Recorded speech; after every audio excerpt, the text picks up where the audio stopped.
ଏହା ହେଉଛି ଓଡ଼ିଶା ବ୍ରହ୍ମପୁର କବିସୂର୍ଯ୍ୟନଗରର ଭଗ୍ନ ଗାନ୍ଧୀଜୀ ସଙ୍ଗୀତ କଳା ମନ୍ଦିର, ଯାହାର ଇତିହାସର ପୃଷ୍ଠା ଉନ୍ମୋଚନ କଲେ ଦେହରେ ଶିହରଣ ସୃଷ୍ଟି ହୁଏ।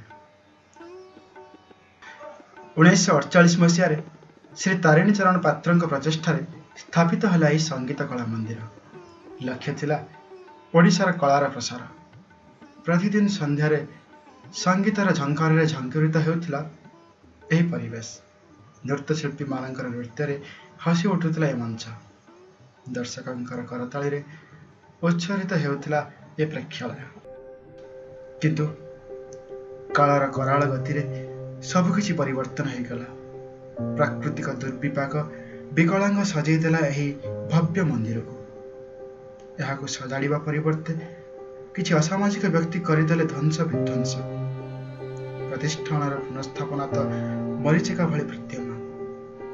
କେବଳ ଏହା ପାଲଟି ଯାଇଛି ଶ୍ୱାନଙ୍କର ରହିବା ସ୍ଥାନ। କବିସୂର୍ଯ୍ୟ ବଳଦେବ ରଥ ଏବଂ ଶ୍ରୀ ତାରିଣୀ ଚରଣଙ୍କ ପ୍ରତିମା ଦେଖି ମନରେ ପ୍ରଶ୍ନ ଉଠେ, ଏମାନେ କ'ଣ ଏତେ ମୂଲ୍ୟହୀନ? ଲୋକମାନେ ସବୁକିଛି ଲୁଟିନେଲେ, ହେଲେ ଏମାନଙ୍କୁ ଛାଡ଼ିଦେଲେ।